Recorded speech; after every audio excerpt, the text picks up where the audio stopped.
마가복음 제4장 26절부터 32절까지 보겠습니다.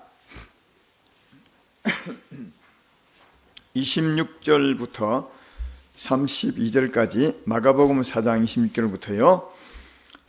제가 봉독합니다. 또 이르시되 하나님 나라는 사람이 씨를 땅에 뿌림과 같으니 그가 밤낮 자고 깨고 하는 중에서 종에 씨가 나서 자라되 어떻게 그리 되는지를 알지 못하느니라. 땅이 스스로 열매를 맺되 처음에는 싹이요 다음에는 이삭이요 그 다음에는 이삭에 충실한 곡식이라. 열매가 익으면 곧 낫을 때나니 이는 추수 때가 이르렀음이라. 또 이르시되 우리가 하나님의 나라를 어떻게 비교하며 또 무슨 비유로 나타낼까? 겨자씨 하나를 같으니 땅에 심길 때는 땅의 모든 씨보다 작은 것이로되 심긴 후에는 자라서 모든 풀보다 커지며 큰 가지를 내나니 공중의 새들이 그 그늘에 깃들을 만큼 되느니라. 아멘. 오늘도 말씀에 대한 건데요. 제목은 사랑의 씨를 받아 키우는 사람들. 누구 계세요? 사랑의 씨를 받아 키우는 사람들. 성도들이겠죠. 이 제목을 좀 잘 기억하고 말씀을 들으시면 좋겠습니다. 우리가 그동안 말씀을 많이 듣고 앞으로도 듣겠지만 그래서 잘 살았는데 요즘 제게 조금 분명히 보여주는 말씀이 있습니다. 이 말씀을 들으면 잘 살아온 친구들이 더 잘 살 수 있겠다. 진짜 주께서 우리에게 원하시는 대로 결실하는 삶을 살아갈 수 있겠다. 결실한다는 말은 우리는 사랑의 씨를 받은 것이니까 사랑하는 사람이 될 수 있겠다. 이런 생각이 듭니다. 말씀을 한번 잘 들어보셔서 늘 여러분이 그냥 판단해서 그런 말씀이겠네 하지 말고요. 잘 한번 들어보셔서 조금은 뭐랄까요, 효율적인 삶이 산다 할까요? 그랬으면 참 좋겠다 그런 생각이 듭니다. 오늘 본문에 보면 하나님 나라는 사람의 씨를 땅에 뿌림과 같다 그렇게 말합니다. 여기 이제 씨는 이제 밭의 씨를 말하지만 하나님 나라는 말씀의 씨를 뿌리는 것이니까 하나님 말씀은 씨 같다 이제 그런 말. 하나님 말씀은 씨 같다. 그래서 말씀은 씨를 뿌림 같다. 어디에 우리 마음에요. 실제로 우리가 예수 믿어서 거듭난 것을 두고 성경은 그냥 영생을 얻었다 그렇게 말하지 않고요.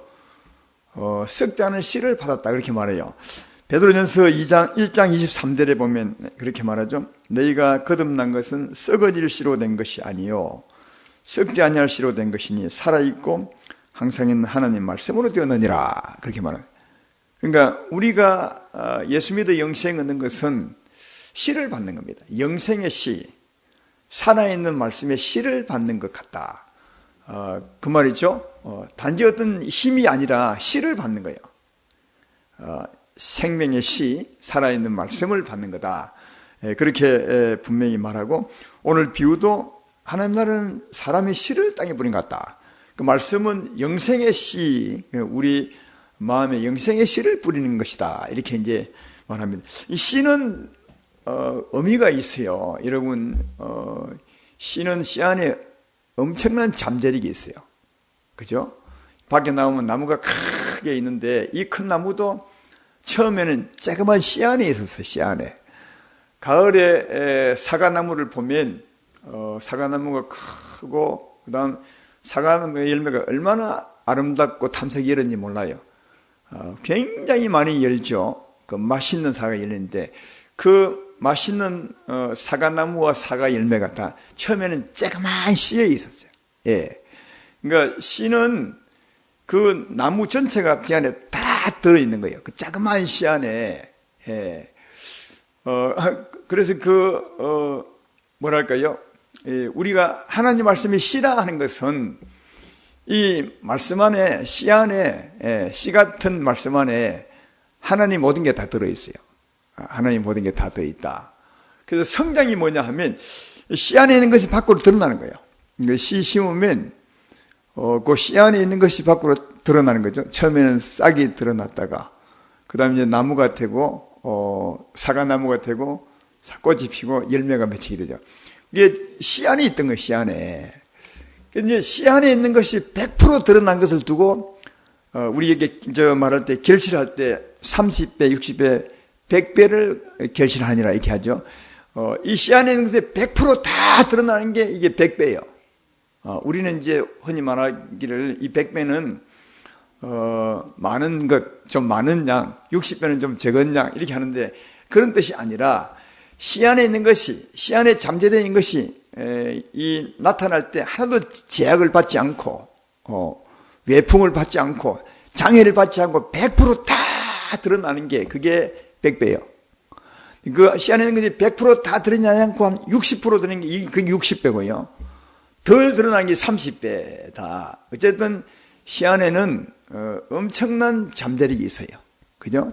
이게 드러나는 것이 그 결실이고, 그 결실이 그 말씀이신 우리 안에서 성장하는 것이니까, 결실이 우리 안에서 이루어지게 되면 그 결실이 우리 삶, 우리 마음을 지배하게 되고 우리 삶을 지배하게 된다. 이게 하나님 말씀 받는 거예요. 조금 우리가 진짜 이게 이 성경이 말한 대로 한번 말씀을 바르게 이해해 봐야 되겠다 이런 생각이 듭니다. 그래서 우리가 말씀의 씨를 받았다는 말은 뭐냐 하면, 말씀의 씨를 받았다는 말은 뭐냐 하면 그건 우리가 어떻게 해야 되는 걸 얘기하냐면 이 씨를 성장시켜야 돼요. 우리가 하나님 말씀의 씨를 받았다면 씨가 우리 안에서 자라도록 해야 되는 거다. 그러니까 우리의 일은, 말씀의 씨를 받은 사람은 이 말씀 씨가 자라도록 하는 게 우리 일이요. 제 말이 이해되면 아멘 합시다. 그래서 아까 제목도 사랑의 씨를 키우는 사람들, 우리는 하나님의 생명, 사랑의 씨를 받았어요. 조그만 씨를 받았어요. 이 씨가 완전히 드러나게 하는 거, 100배가 드러나면 제일 좋겠죠. 그러나 100배 드러나기 힘들 것 같아요. 사람이 드러나서 자라게 하는 일이 우리의 일이라고요. 할렐루야. 말씀의 씨를 받아서 자라게 하는 이가 우리다. 왜냐하면 말씀은 씨니까요. 씨는 자라는 것이니까요. 그 안에 있는 것이 드러나는 것이니까 하는 것이다. 그러면 말씀의 씨를 자라게 하는 일이 우리인데, 말씀 받은 우리들이 해야 될 일인데 어떻게 하면 자란다고요? 지난 주일날 배웠죠. 어떻게 하면 자란다고요? 좋은 땅처럼 되는 거예요. 좋은 땅처럼 되는 거다. 이 농부들이 그 밭에 씨를 뿌릴 때 봄에 밭을 갑니다. 밭을 가서 아주 흙을 부드럽게 만들고 고랑을 쫙 치고 그다음에 거름을 영양분을 주죠. 그리고 이제 씨를 뿌려서 흙을 딱 덮어요. 이게 맞죠? 그러니까 흙이 씨를 딱 받아가지고 딱 품어요. 품으면 작품이 나타나요. 품으면 그 좋은 땅처럼 우리 마음이 되는 거다. 그게 씨를 자라게 하는 거다. 그 좋은 땅은 누가복음 8장 15절에서 말씀했죠. 여기 보면 이렇게 말합니다. 좋은 땅에 있다는 것은 착하고 좋은 마음으로 말씀을 듣고 지키어 인내로 결실하는 자니라. 이렇게 말해요. 그러니까 좋은 땅 생각하면 돼요. 좋은 땅은 그 씨를 잘 품어요. 잘 받아 잘 품어요. 이거 지켜. 그죠? 이것처럼 우리도 좋은 땅처럼 좋은 마음으로, 부드러운 마음으로 하나님 말씀을 딱 깨달아 딱 받아가지고 이 씨를 딱 품는 거죠. 이해되십니까? 이 품고 지키는 거예요. 이 지킨다는 말은 지난주에 제가 말씀했죠. 원어까지 찾아가서 말씀했습니다. 우리 마음에 확실히 살아있도록 보존하는 거다. 원어에 나와 있어요. 카테코라고 해서 이 지키다는 말은 딱 누가복음 여기 오늘 그 누가복음 8장 아까 15절 말씀에 지키다. 이걸 원어로 딱 찾아보면 카테코라 해가지고 네 마음에 확실하게 살아있도록 보존하는 거다. 이때 있어요. 그러니까 말씀을 받아 우리 마음이 살아있도록 보존하는 거다. 잊어버리면 안 돼요. 잊어버리면 살아있도록 보존하는 게 아니죠. 잊어버리면 아니다. 그래서 이게 말씀을 깨달아 잘 받아서 마음에 품고 그다음 살아있도록 보존하는 것이니까 끊임없이 되새기는 거예요. 이게 지키는 거예요. 여러분들은 말씀을 받을 때 말씀 받고 난 후에 이걸 딱 품고 끊임없이 되새기며 살아셨습니까? 아니죠. 그러니까 여기에 우리들의 말씀 받는 조금 문제가 있는 것 같다. 이게 분명히 말하냐, 말씀을 받아 저 땅처럼 딱 씨를 품어 그 다음 지키는 거다. 예, 지킨다는 말은 원형까지 해줘요. 네 마음이 확실히 품고 살아있도록 보존하는 거다. 다시 말해 그러면 늘 되새기는 거다. 그래서 제가 천년도 걸렸다가 난 그 그레이스 어린아이 얘기를 했습니다. 한 번 더 하면 천년두에 걸려서 아이가 나았어요. 그러나 그는 이제 얼굴에 상처를 입게 되죠. 천년두가 이 얼굴을 뻥뻥뻥하게 만든 병 아닙니까? 근데 하나님의 은혜로 낫기는 나았지만 얼굴에 이게 흠이 생겼어요. 그래서 나이가 들어서 이제 초등학교 학교를 갔는데 아이들이 얼굴을 보고 놀리는 겁니다. 괴물 같다고. 너 애 얼굴이 흉측하다고. 그래서 이 아이가 엄마에게 난 엄마 학교 가기 싫어. 애들이 날 괴물 같다 그래. 난 정말 학교 가기 싫어. 그랬더니 엄마가 그를 앉히고 말합니다. 그 어머니가 신실한 예수 믿는 사람이죠. 네 흉터는 부끄러운 것이 아니다.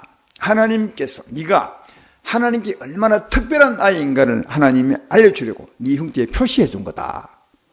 알고 보면 그렇잖아요. 다 죽었는데 그냥 살았어요. 그러니까 하나님의 사랑의 손길의 표시와 같아요. 그래서 네가 아이들을 놀 때마다 또 네가 내 얼굴을 볼 때마다 하나님이 나를 정말 사랑하시는구나 이렇게 생각하고 살아라. 그래서 그 아이에게는 그게 진짜 크게 들렸던 것 같아요. 그래서 그 후부터는 거울을 볼 때마다 여자아이니까 거울을 얼마나 많이 보았겠어요. 거울을 볼 때마다 하나님이 나를 사랑하는 거야. 아이들이 놀 때마다 하나님 나를 사랑해. 이게 여러분 지키는 거예요. 카테코라는 말이에요. 카테코. 예. 하나님이 나를 사랑하신다. 이 말씀을 딱 품어가지고 누가 놀 때마다 하나님 나를 사랑하셔. 거울을 볼 때마다 나를 사랑하셔. 그러니까 이 사람 안에는, 이 아이 안에는 그 말씀이 살아있는 거예요. 할렐루야. 살아있는 거예요. 이게 말씀을 지키는 거예요. 여러분 밭에 있는 저 흙들이 씨앗을 다 품고 지킵니다. 그렇잖아요. 우리도 예수님이 똑같은 비유하셨어요. 네가 말씀을 딱 받아가지고 품고 살아있도록 보존하라. 그게 말씀을 지키는 거다. 근데 이 말씀 지키기가 참 쉽지가 않아요. 왜냐하면 생각해봐요. 거울을 본다고 했는데 거울을 볼 때마다 그 거울은 사실은 자기에게 말하는 것 같아요. 거울을 딱 보면 자기 얼굴이 보이잖아요. 거울이 어떻게 말하겠어요? 너 흉측하구나. 너 참 못생 이렇게 말한다는 게 그죠? 그러나 그때도 아니야, 하나님 나를 사랑하셔. 또 사람들을 볼 때마다 아이는 어떻게 생각해? 사람들이 나를 흉측하다 하겠지. 그렇게 생각 안 되겠습니까? 그래도 그때마다 하나님 나를 사랑하셔. 그러니까 여러분 하나님 말씀을 지키기가 쉽지 않은 것은 그 말씀을 지키지 못하도록 하는 그런 일들이 많아요. 그러나 그때마다 하나님 말씀을 되새기는 거예요. 살아있도록 보존하는 거예요. 이게 지키는 거라 그렇게 말을 해요. 여러분 우리가 이런 측면에서 하나님 말씀을 다 받아 살 때면 언제나 그 말씀을 지키지 못하도록 하는 반대의 급부가 참 많아요. 어떤 사람이 큰 병에 들었다고 칩시다. 그러면 그 병에서 이기는 말씀이 많죠. 병을 치료하는 말씀이 많습니다. 예수님이 연약함과 병을 다 담당하시고 내 병을 치료하셨다. 주님이 채찍 맞으심으로 나는 나음을 입었도다. 이런 말씀은 큰 병 든 사람이 딱 그 말을 붙들었어요. 이 말씀을 딱 붙들면 이 말씀이 나를 치료하겠구나 하고 갔는데 그러나 그 말씀을 붙들어도 여전히 병은 하나도 표시가 안 나은 것 같아. 오늘도 안 나은 것 같고 내일도 그대로인 것 같아. 그러니까 자꾸 의심이 들겠죠. 그리고 그 말씀을 지키기가 쉽지 않겠죠. 그리고 고통은 여전히 와. 여기 지키기 힘들겠죠. 의사에 갔더니 의사가 또 부정적인 말을 해. 그러니까 이 말씀을 품어서도 그 말씀을 품고 살지 못하는 방해꾼이 굉장히 많아. 근데 그럼에도 불구하고 말씀을 지킬 때 이제 하나님이 보는 거예요. 그래서 그럼에도 불구하고 거울을 볼 때마다 하나님 말씀을 지킨 자처럼 우리도 말씀을 붙들고 살아가면 어느 날 모르게 하나님이 말씀대로 이루시는 것을 볼 수 있습니다. 이게 말씀을 지키게 하는 거예요. 말씀을 지키기가 쉽지 않다는 거예요. 우리는 평안하라. 모든 염려를 다 주께 맡겨버리라. 주께서 너를 돌보심이라. 아무것도 염려하지 말라. 말씀 많이 들었죠. 그래서 그 말씀을 딱 받아 새깁니다. 그러나 이 말씀대로 살지 못하는 하는 방해꾼이 얼마나 많은지 몰라. 집에 가면 이 평안을 자꾸 건드리는 게 엄청 많아. 자녀가 건드리고 마누라가 건드리고 남편이 건드리고 다 건드려. 그때마다 오히려 그때마다 더 하나님은 나를 지키시는 자라. 아무것도 염려하지 말라. 하나님 너를 돌보심이라. 내 삶의 중간은 하나님이시라. 그때마다 이 말씀을 되새겨서 살아있도록 보존하는 거예요. 할렐루야. 이게 말씀 지키는 거예요. 이 말씀을 잘 듣는, 청종하여 듣는 사람들이다. 지금까지 그렇게 하지 않았다면 이후로는 말씀을 들으시고 꼭 그렇게 한번 해보세요. 오히려 반대할 때, 이 말씀을 방해할 때 그때마다 더 말하게 되겠죠. 하나님은 사랑이시라. 하나님은 내 병을 다 담당하셨어. 하나님은 나를 사랑하시오. 이렇게 해요. 그게 지키는 거다. 자, 하나님 말씀은 보이지 않고 또 내가 그 말씀을 지키고 있지만 말씀을 받아 지킬 때 어떤 일이 나겠습니까? 한번 물어봅시다. 자, 말씀을 받아 마음에 품고 살아있도록 보존하면, 대생에 보존하면 어떤 일이 나겠어요? 나는 몰라요. 왜? 안 보이니까. 말씀은 지금 내 안에 받았고, 말씀이 보이나요? 안 보이죠?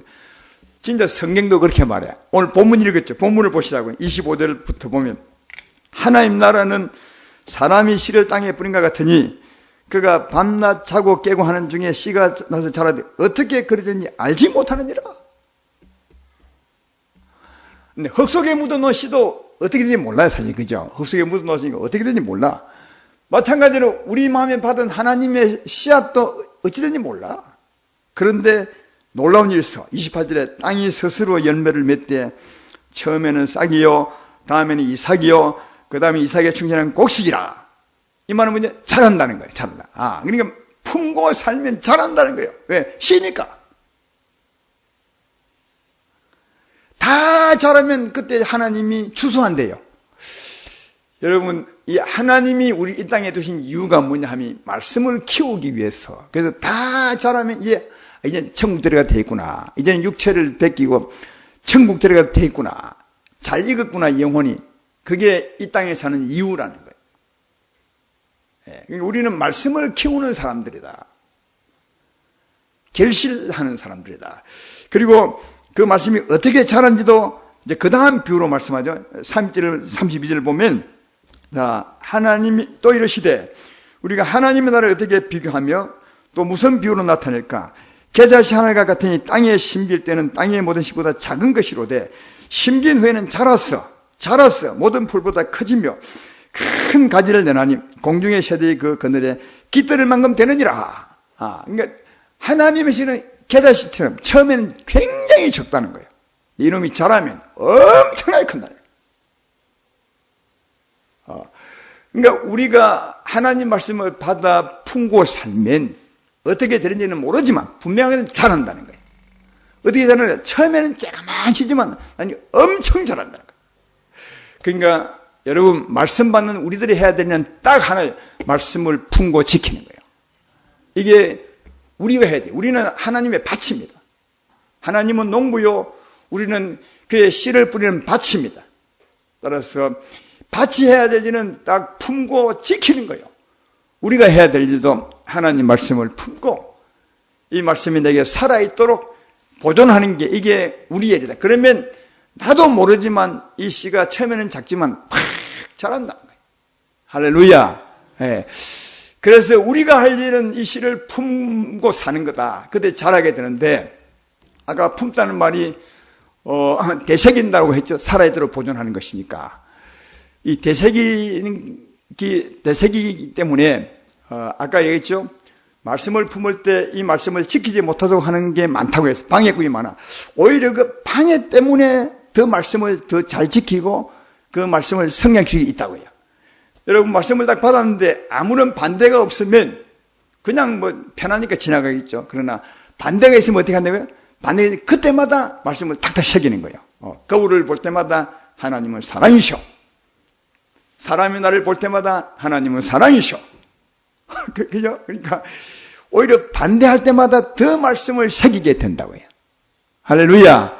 그러니까 사랑하는 여러분, 이 말씀을 지키지 못하도록, 품지 못하도록 방해하는 게 많은데, 그 방해하는 일 때문에 자꾸만 말씀을 더 새기고, 말씀을 더 새기고, 그때마다 말씀의 뿌리는 점점 깊이 내리고, 그리고 그 말씀이 더 성장하게 되는 동력을 얻게 된다는 사실을 알 수 있다. 예. 전에 언젠가 말씀했죠. 땅에 심어놓은 나무들도 그렇게 성장합니다. 땅에 심어놓은 나무, 바람이 불면 나무는 살아있기 때문에 바람에 흔들리지 않으려고 뿌리를 내립니다. 또 날씨가 가물면 나무는 살려고 물을 찾아 깊이 내려가면 뿌리를 내려갑니다. 예. 그 가뭄 때문에, 바람 때문에 이 나무는 더 뿌리를 내리고 더 물을 찾아 내려가고 더 물을 마시는 거예요. 그죠? 그래서 나무의 튼튼한 성장은, 견고한 성장은 바람 때문이요, 오히려 가뭄 때문이라고 그렇게 말합니다. 우리도 마찬가지입니다. 하나님 말씀을 딱 품으면 방해꾼이 많습니다. 방해하는 환경이 참 많지만 그 환경 때문에 자꾸 말씀을 새긴다니까요. 아멘, 아멘. 하나님 사랑 품게 되면 그 어려움 때문에 더 믿음을 더 견고하게 하고 말씀을 붙들게 되고 지키게 되어서 더 성장하게 되는 사실을 알 수 있습니다. 할렐루야. 예. 그래서 성경은 우리에게 어려움을 오히려 더 감사하게 생각하라. 왜냐하면 어려움 때문에 그 말씀을 더 잘 지키고 더 견고하게 붙들 수 있다. 그때 더 말씀은 성장하게 된다고 그렇게 말씀합니다. 야고보서 1장 2절로 4절에 그런 말씀하죠. 내 형제들아, 너희가 여러 가지 시험을 당하든 온전히 기쁘게 여기라. 이는 너희 믿음의 실이 인내를 만들어낸 줄을 너희가 알미라. 인내를 온전히 이루라. 이는 너희로 온전하고 구비할 조금도 부족함이 없게 하려 함이라. 시험을 만드는 기뻐하네요. 왜? 시험 만들 때 더 우리는 말씀을 더 견고하게 붙들거든요. 그 붙들미 믿음의 뿌리를 내림이 되고 더 주님을 의지함이 되고 이 말씀이 살아있도록 보존하게 된. 할렐루야. 그래서 더 내가 말씀을 잘 지킬 수 있는 거다. 잘 보존할 수 있는 거다. 그렇게 생각합니다. 따라서 사랑하는 여러분, 내가 말씀을 딱 품고 있는데 자꾸 어려움이 오거든 오히려 감사하다. 왜냐하면 어려움 때문에 자꾸 말씀을 더 품고 지킬 수 있게 되는 거다. 이렇게 꼭 생각을 하시고 오히려 감사하고 더 말씀을 더 품고 살아있도록 지키며 살아가시는 여러분 되기를 주의 이름으로 축원합니다. 그런데 하나님 말씀의 씨는 생명의 씨입니다. 다르게 말하면 사랑의 씨요. 그런데 처음에 씨를 딱 받을 때는 겨자씨보다 적대요. 오늘 비유기 하면 겨자씨보다 적은 것이로되. 겨자씨 본 적 있으십니까?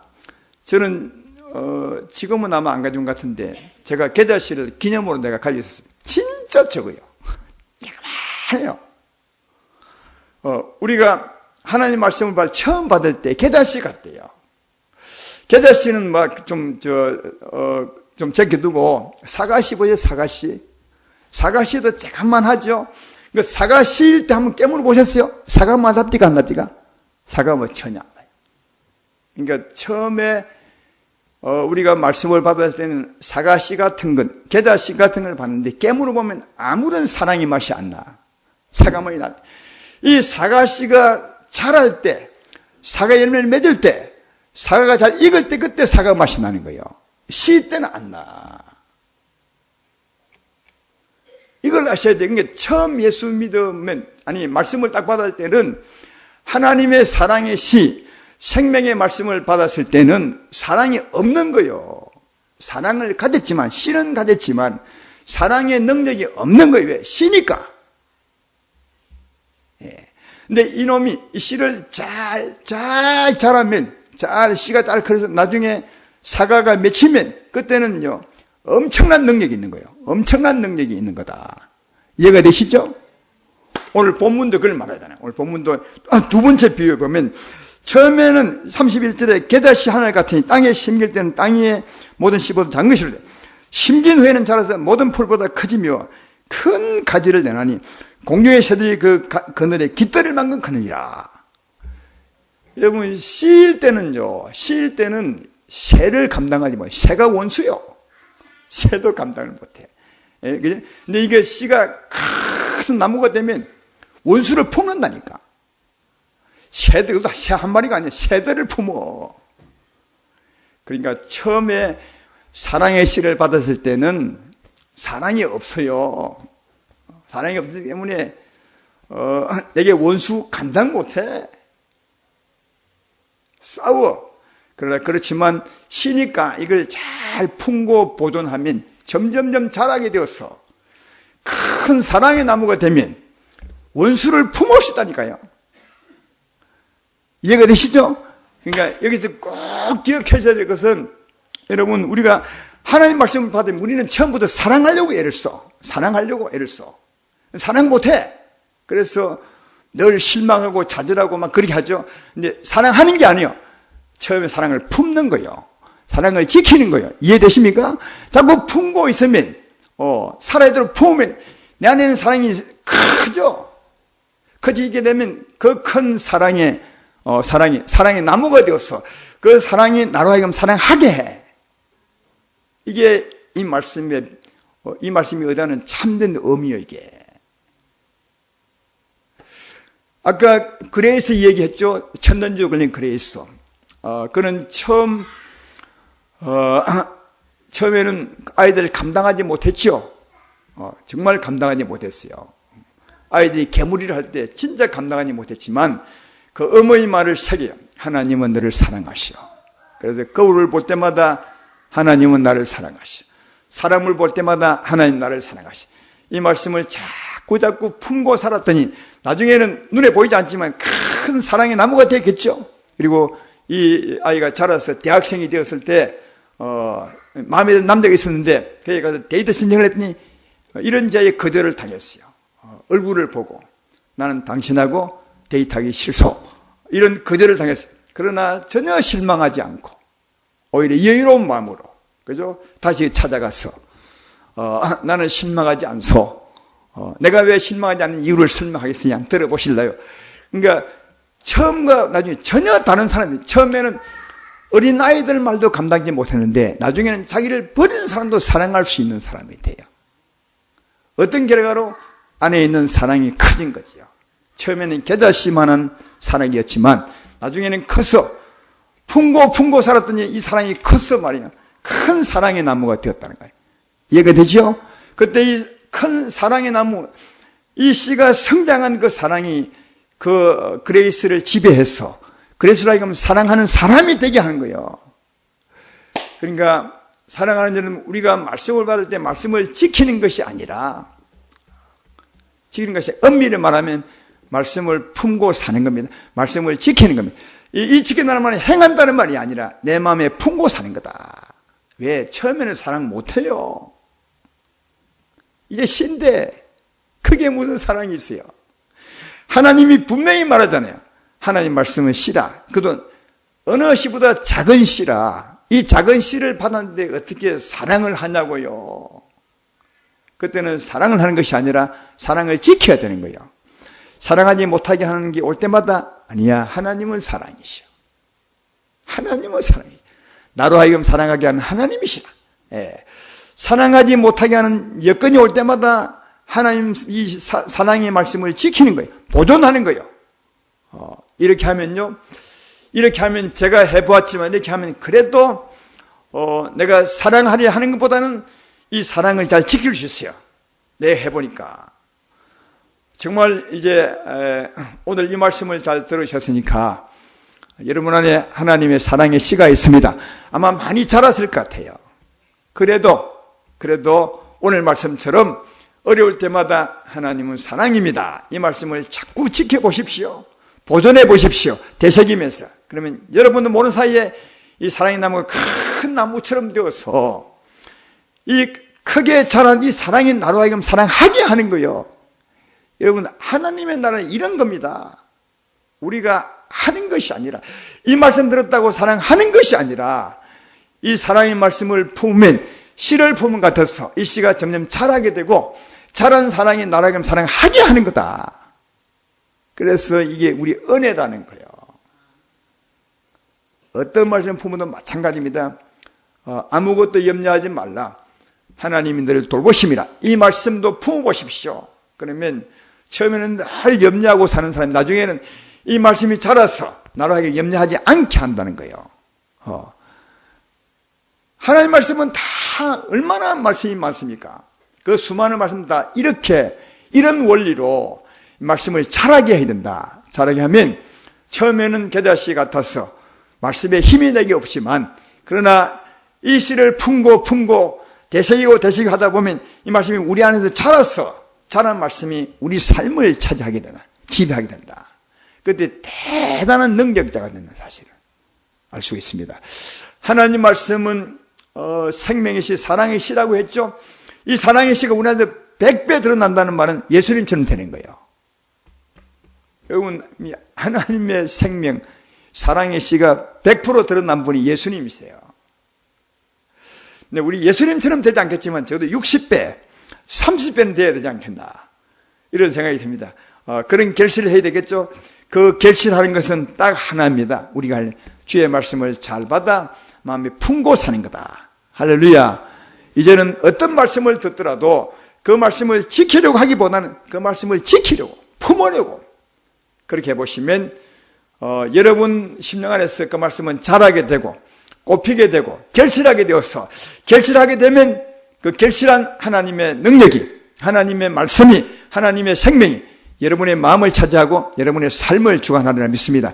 이런 삶이 올바른 것임을 잘 알고 있습니다. 그러나 마지막으로 꼭 한 가지 기억해야 될 것은 씨를 땅에다가 부드러운 흙에 딱 심었다고 해서 이 씨가 자랄까요? 자, 씨를 품었다고 했어요? 한 가지 못하는 게 있어. 뭘 해야 됩니까? 비가 와야 돼. 맞죠? 그래서 농부들이 씨를 잘 묻고 난 뒤에 꼭 물을 줘요. 비가 안 오면. 비 오면 참 좋겠지만. 그렇죠? 마찬가지로 이 씨를 받아서 잘 품고 살려면 성령의 비가 꼭 필요해요. 진짜 필요해. 성령의 비가 꼭 필요해요. 성령의 은혜가 필요해요. 우리는 지난 주일에 볼 때 4가지 밭이 있었는데 4가지 밭 중에 앞에 3가지 밭, 이 3가지 밭 잘못된 밭을 잘 수정하고 바꾸는 것이 좋은 밭이 된다고 했어요. 맞아요. 근데 그 잘못된 밭을 좋은 밭으로 잘못된 것을 바꾸어 수정하려면 무엇이 필요하냐? 성령의 은혜가 필요해요. 자, 오늘 본문 앞부분에 한번 볼까요? 자, 16절에 보면, 아니 15절부터 보면 첫 번째 밭이 나오죠. 말씀이 길가에 보였다는 것은 이들을 가리킴이니 곧 말씀을 들을 때 사탄이 즉시 와서 그들에게 뿌리는 말씀을 빼앗는 것이요. 왜? 깨닫지 못할 때요. 깨닫지 못할 때 말씀을 내 안에 받아들이지 못하고 받아들이지 못하면 노출되게 되고 새들임을 가겠죠. 왜 여러분 말씀을 깨닫지 못하겠어요? 성령의 은혜가 없어요. 여러분 하나님 말씀은 성령으로 깨달을 수 있습니다. 그렇죠? 그래서 말씀을 깨달을 때도 성령의 은혜가 필요해요.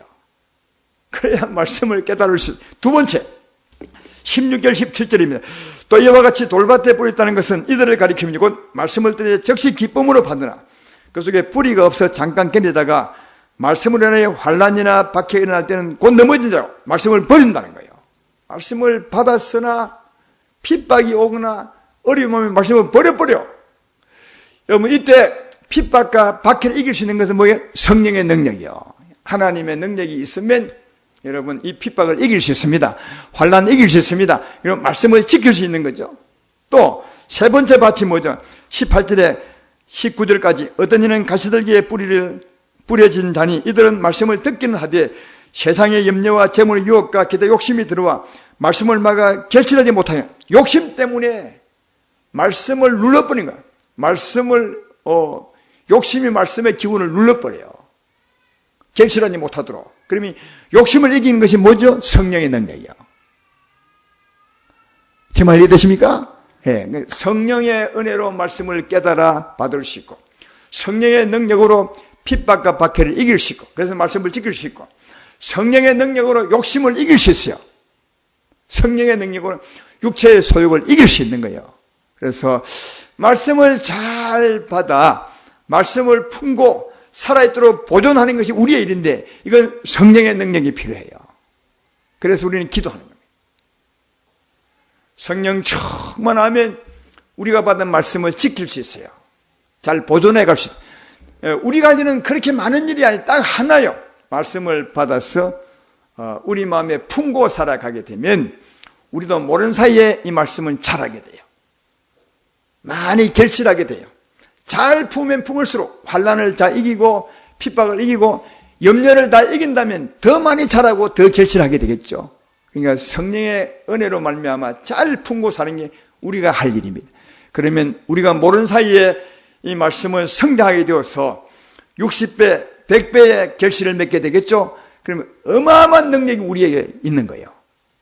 그 능력이 우리의 마음을 차지하고 우리 삶을 지배하게 된다. 할렐루야. 이 삶이 말씀 듣고 사는 은혜임을 잘 알 수 있습니다. 지금까지는 언제면 말씀 듣고 행하려 하다가 안 되니까 또 말씀 버려버리고 또 말씀 듣고 행하려 하다가 안 되니까 또 버려버리고 어쩌면 그렇게 살았기 때문에 우리 삶에 변화가 없는 것이 아닌가 이런 생각도 해봐요. 그렇지 말고 말씀을 받아 품고 사시기를 어릴 때마다 더 품고 사시기를 살아있도록 보존하시길 주의 이름으로 축원합니다.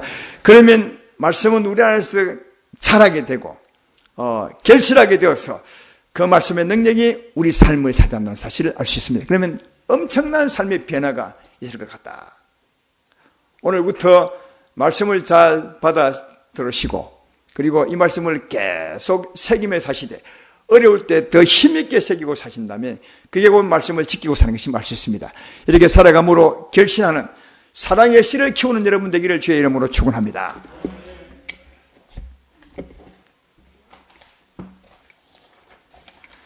주가 보이신